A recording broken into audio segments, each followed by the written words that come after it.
Amados hermanos, hoy día toca otra prédica de serie de Marcos que estamos viendo. Ya hemos hecho varias predicaciones y de poco nos va a dar luz también de lo que el Señor quiere hablar a sus hijos a través de este Evangelio de Marcos. Aquí estamos viendo una historia que tradicionalmente fue llamado el joven rico, pero en realidad dice solamente la palabra uno, entonces una persona. Pero a veces voy a referir y voy a hablar del joven rico porque a lo mejor como título también aparece así en su Biblia. Entonces, la gran pregunta que tiene esta persona es que dice, ¿qué haré para heredar la vida eterna? Mucha gente que cree en Dios, en un Dios, también tiene un concepto de ser juzgados.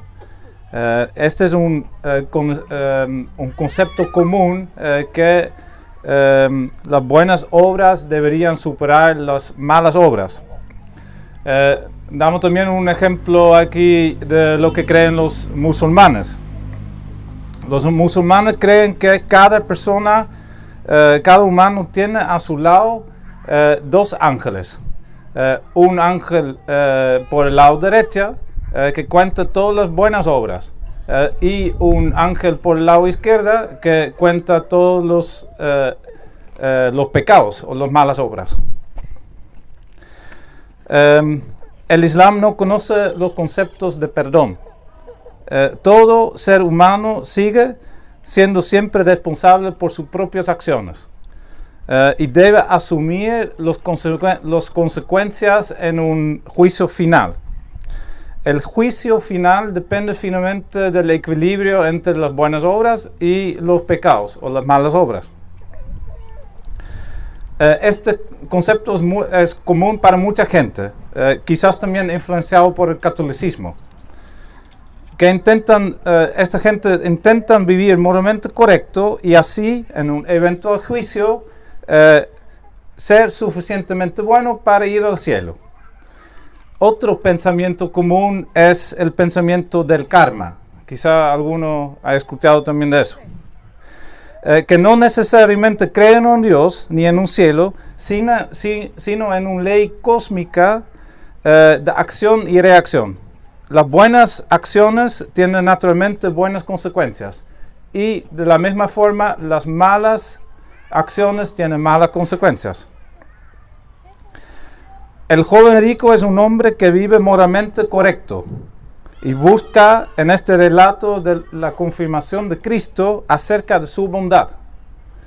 El hecho que le llama buen maestro, en este sentido puede ser un tirar flores para recibir un cambio de una palmadita en la espalda.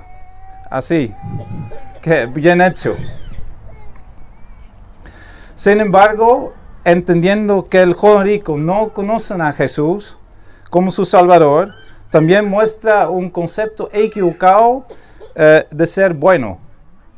Más adelante también vamos a profundizar un poquito más acerca de este punto.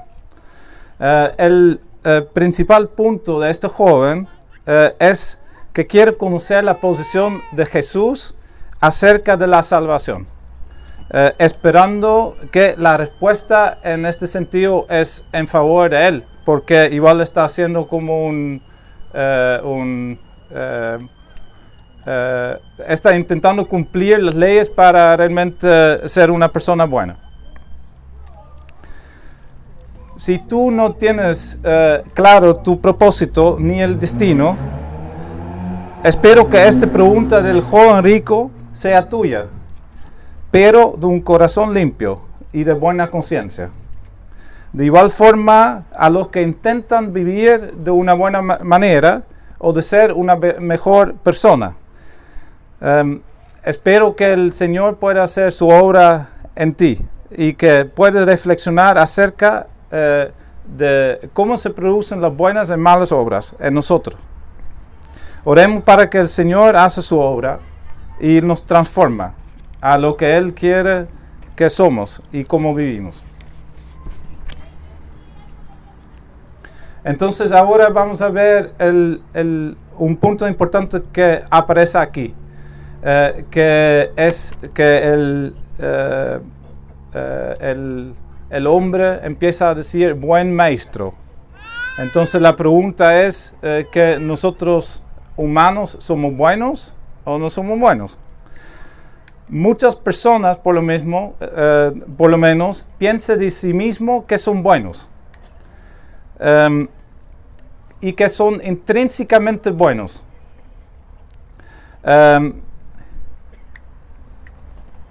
Y cómo se muestra la bondad de uno, justamente es por el comportamiento de uno. Algunos ejemplos de un buen comportamiento. Un esposo es fiel a su esposa. Un empresario hace negocios de forma transparente y honesto. También puede ser un escolar que ayuda amablemente a sus compañeros. Todo obviamente son buenas obras. Y con esta definición hay muchas buenas personas en el mundo. Sin embargo, el mundo está torsionado. Y este comportamiento, al no conocer al Señor, no contribuye a Él. Con otras palabras, las buenas obras que uno hace, en el mundo las personas dan gloria a sí mismo. Y este es el gran problema. Porque roba la gloria del Señor. Y lo coloca en uno mismo. Este es el principal problema. Muchas veces las personas son además expertas en presentarse a sí mismos como buenos. Porque intentan cubrir lo que están en las tinieblas en el secreto. También hay algunos ejemplos que encontré de eso, o que se me ocurrieron. Por ejemplo, un niño que roba un chocolate cuando el papá no está. Y cuando el papá después pregunta lo que pasó, dice que no sabe. En el caso particular, mi hijo dice que fue el viento.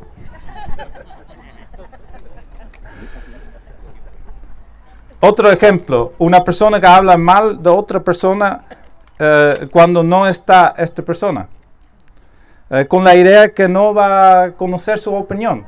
Estas son las murmuraciones. Otro ejemplo, un trabajador que no cumple su horario cuando no está el jefe. Y obviamente esperando que el jefe no se da cuenta. Otra cosa, un hombre casado que coquetea con otra mujer cuando va en la micro. En mi país dice, lo que no se sabe no afecta. Estos son ejemplos de personas que realmente no son buenos, pero intentan mostrar su bondad. En cambio, los cristianos saben que no es así, que no somos buenos y que necesitamos al Señor. Este también es el corazón del Evangelio, que solamente a través de la fe en Jesús podemos generar estas buenas obras y podemos ser rescatados de esta situación de maldad. Porque son producidos por Cristo las buenas obras en nosotros. Y finalmente, de esta forma se obtiene la vida eterna. Vamos a la Biblia en el libro de Efesios. Si tienes su Biblia, buscamos el Efesios capítulo 2.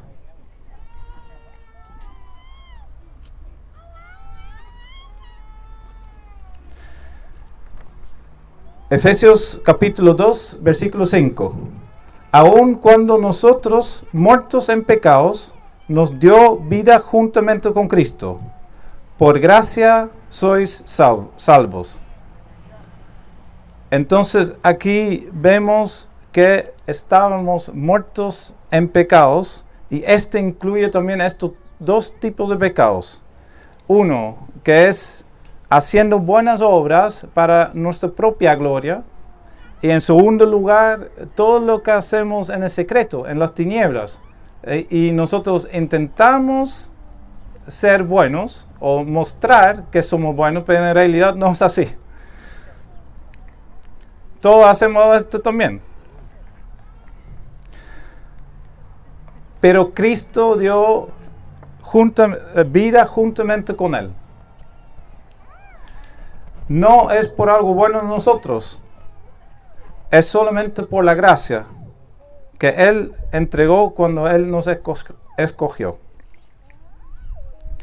Un pastor que yo tenía en Bilbao, Tony Ochoa, él dijo, los incrédulos creen que son buenos, sino los cristianos saben que son malos. Y aquí llegamos al punto importante. Este es importante porque necesitamos reconocer que no lo podemos solos y que necesitamos un Salvador. Todos hemos fallado y todos necesitamos la gracia del Señor. Este es el Evangelio.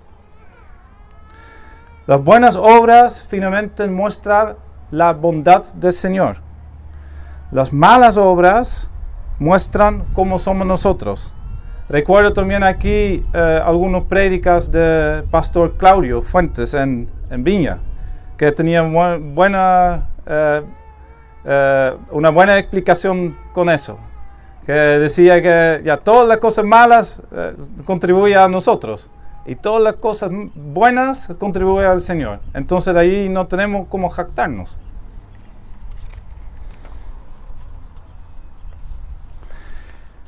Y obviamente de esta forma, si producimos buenas obras, porque Cristo vive en nosotros, de esta forma podemos mostrar la gloria del Señor y también ser un buen ejemplo para los que no conocen a Él. Porque las buenas obras no son producidas por nosotros, son producidas por el Señor en nosotros y finalmente glorifican a Él. Volviendo al hecho que el joven estaba cumpliendo todos los mandamientos de la ley indicados por Jesús, que vimos en el relato. El hecho de cumplirlo no define la herencia de la vida eterna. Bueno, esta fue la mala noticia para él. El punto es que no tiene sentido cumplir todo esto en la propia fuerza, sin preguntarse lo que el Señor realmente quiere de una forma más profunda. Un ejemplo de esto también se encuentra en Mateo 5, donde Jesús muestra a los líderes religiosos que ellos abusan la ley y no lo toman suficientemente profundo. Prácticamente intentaron cumplirlo de forma legalista sin buscar ni conocer la voluntad del Señor atrás de eso. Busquen en sus Biblias el Evangelio de Mateo, capítulo 5, versículo 10.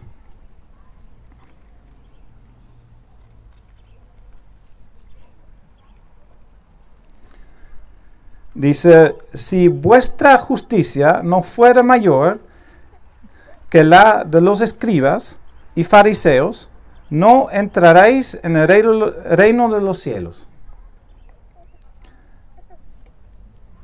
El problema del joven rico es que no es suficiente solamente cumplir la ley, sino ser hecho con fe en Cristo.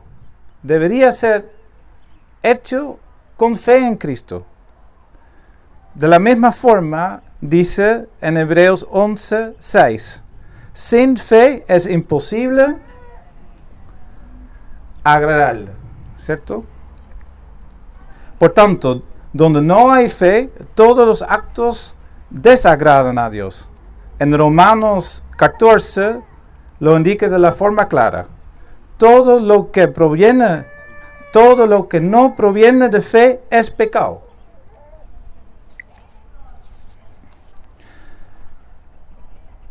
Entonces, ¿cómo sabemos que guardamos la ley? La respuesta es, ¿cómo lo guardamos? es a través de la fe, con fe. Voy a dar un ejemplo de eso. Imagínate que tienes un hijo adolescente y recientemente sacó su licencia para andar en auto. Tu hijo practica surf, está fanático de surf. Bueno, es un ejemplo que nace de mí, pero puede ser cualquier cosa, obviamente. Tu hijo dice, mira, mañana hay muy buenas olas y me gustaría usar el auto mañana para ir a surfear. El papá dice que, está bien, puedo usarlo, pero igual me gustaría que durante el día lo limpias. El joven, el hijo va a su pieza y luego, durante el día, cuando conversa con su papá, el papá lo recuerda de que la idea era de limpiar el auto y con amor lo comunica. Sin embargo, el joven, el hijo, se enoja y se va a su pieza. Luego, al final de la tarde, el papá está viendo a su hijo lavando el auto. El problema de esto es que el hijo en este caso cumplió lo que pidió el padre, porque limpió el auto, pero no lo hizo con una actitud correcta. No hizo de acuerdo con la escritura que honra a Cristo. En realidad, la motivación solamente era ir a surfear, que le obligó a obedecer. En realidad solamente es externo, su corazón está mal. Se quiere decir cuando se dice que toda la buena obra hecha de forma humana es depravada, si no es de un corazón de amor al Padre Celestial, incluso si el comportamiento se ajusta a las normas bíblicas. En 1 Timoteo, capítulo 1, se puede reflexionar en las casas, podemos entender que la ley no fue dada para el justo, sino para los transgresores y los desobedientes, por lo cual la ley fue entregada para que uno se pueda dar cuenta de que somos malos y que necesitamos arrepentirse al Señor. Pero una vez que creemos en el sacrificio de Jesús y que el Señor nos regenera, somos guiados por la ley del amor, amando unos a otros, cumpliendo toda la ley en Cristo. Es importante que podemos cumplir la ley de esta forma, que lo hacemos en amor y obviamente con fe. Ahora, retomamos el relato de hoy día y vamos al versículo 21. Dice, entonces Jesús, mirándole, le amó y le dijo, una cosa te falta, anda, vende todo lo que tienes y dalo a los pobres y tendrás tesoro en el cielo. Y ven, sígueme tomando tu cruz. El versículo 21. Jesús amó a este pecador. Tiene una tremenda compasión por los que se oponen a él. O en este caso, a esta persona que piensa que ya es justificado. Aunque esta persona aún no se da cuenta, Jesús conoce profundamente su corazón. El problema de este hombre es que no puede seguir a Jesús porque ama más a las riquezas y las posesiones que al Señor, que se muestra en el versículo 22. Vamos con las Biblias a Mateo 6. Mateo 6, versículo 24.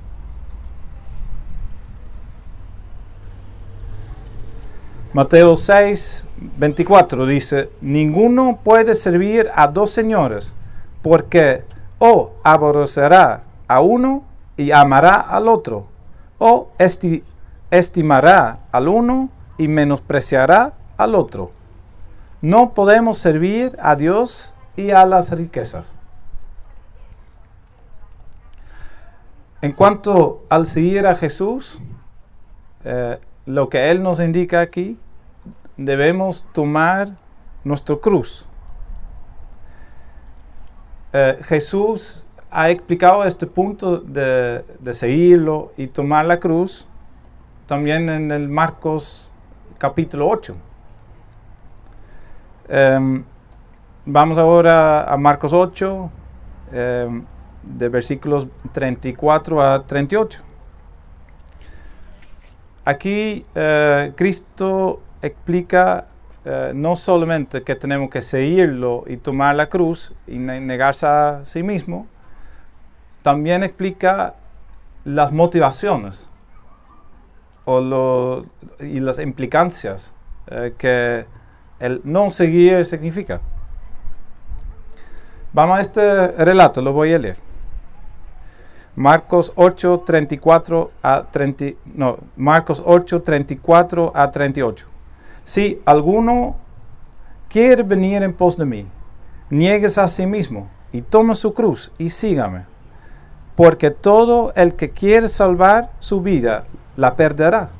Y todo el que pierda su vida por causa de mí y del Evangelio, la salvará. ¿Por qué?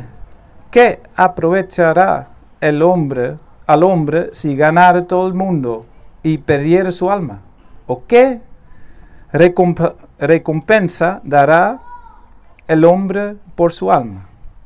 Porque el que avergonzare de mí y de mis palabras en esta generación adúltera y pecadora, el Hijo del Hombre se avergonzará también de él, cuando venga en gloria de su Padre con los santos ángeles.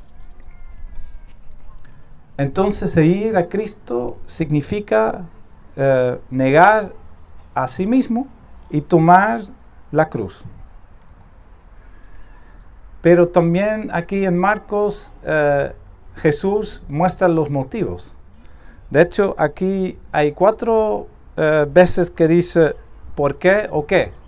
¿Ya? Y de esta forma también podemos ver los motivos.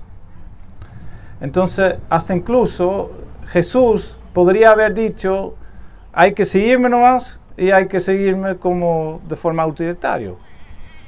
Y Él efectivamente es la autoridad, pero por amor a nosotros también nos da como los incentivos de eso. Entonces, esta es una tarea para usted también en la casa, de reflexionar los 4 motivos que se ve ahí.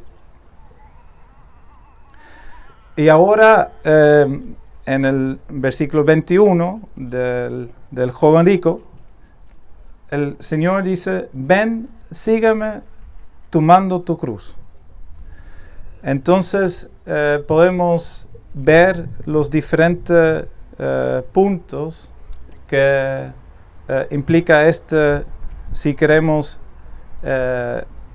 responder a este mensaje. En primer lugar, dice: ven a Cristo y Él te dará descanso. No vas a poder cumplir en tu propia fuerza. No obtienes tu herencia por intentar vivir una vida moralmente correcta. Por eso, ven a Cristo. En segundo lugar, sígame, dice Jesús. seguirlo en todo. Esto significa en toda su enseñanza, durante toda nuestra vida, con todos nuestros recursos, que efectivamente era el problema de este joven. No es fácil seguirlo y entregarlo todo a Él, toda nuestra vida, todo lo que tenemos. Pero es la única opción que tenemos. Pedro en algún momento dijo: Señor, ¿a quién iremos? Tú tienes palabras de vida eterna. Entonces ahí la respuesta también. Después, ¿qué más significa? Tomar la cruz. Sabemos todo a qué se refiere la cruz. La cruz se refiere a una muerte que se aplicaba por los romanos. Y Jesús murió de esta forma. La crucifixión fue una ejecución horrible. Pero discípulos de Jesús deberían tomar esta cruz. Y esto tiene implicaciones. En primer lugar, la oposición. El que moría en la cruz generalmente era un criminal. Entonces lo veían también así a Jesús y lo van a ver si tomamos la cruz también de esta forma a nosotros. La vergüenza de morir en una cruz. La vergüenza que de esta forma también contribuye a nosotros por seguir a Cristo. El sufrimiento, imagínate, subir la cruz, todo ese sufrimiento que experimentó Cristo al llegar a ser crucificado. También es parte de la vida cristiana de nosotros. Y finalmente la muerte. Tenemos que morir. Tenemos que morir de nuestra vieja naturaleza. Este explica también en varias partes de la Biblia. Pero la pregunta es, ¿estás dispuesto? Es una muy buena pregunta para el joven, pero también para nosotros. Y finalmente, tomando la cruz significa también negar a uno mismo. El yo no le gusta tomar su cruz con las cosas que implica. Porque en el mundo parece malas consecuencias. Pero para la vida eterna es algo bueno que nos pasa. Todas las dificultades que nos transformamos de esta forma, cada vez más somos como Cristo. El viejo hombre debería morir y Cristo nos entrega una nueva naturaleza. Ahora tenemos esta vida nueva y vivimos de acuerdo con esta vida nueva. Este es el desafío. Y también nos arrepentimos de nuestras faltas y creemos en el sacrificio de Jesús, que hace todo posible eso. Él producirá las buenas obras en nosotros para la gloria de Dios. Amén. Voy a orar para que el Señor nos ayude en reflexionar su palabra.